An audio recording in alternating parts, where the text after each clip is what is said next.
Hello, welcome to this episode of Little Life Big Dreams. I'm doing a standard thing that a lot of people do, but I just thought I'd say hey, my own way. Trusty sidekick Brinley, she is making sure that I don't mess up the job with her blanket. And then over here we have the hot water heater, and I have the parts that came with to clean it. The socket that came with the kit, which is nice. And right now I'm letting the water drain out. I have already released the pressure and made sure that it is off. Down here there's an on-off switch, and there's one inside the camper too. Made sure those are both off, and that is what I'm doing right now. Well, I called out reinforcements. That would be Larry's hand, and our good neighbor let us use a socket that he had, which was much easier than the breaker bar I was trying to do, but look how gross that is.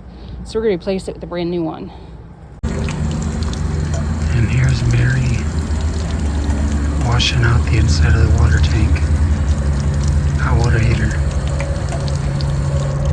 See, and then this thing comes out like so, and it sprays water.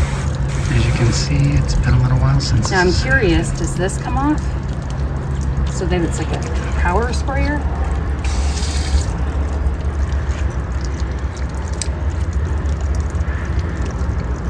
This is pretty handy.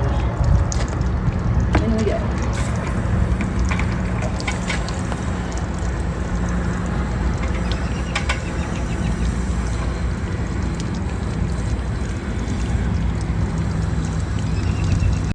So here's the conclusion of the water heater, changing the water heater anode. So this is what a new anode looks like. And this nut here, this is one that hasn't been put in. And then here, it's kind of funny. And then here is the new one screwed in. So after I had rinsed that all out and everything, then I put this in, and then it is, then I turned it back on, and it heated up inside, and it's been good to go, and it's been working. Then I'm going to shut the door and then just twist this so it stays shut, and we're good to go.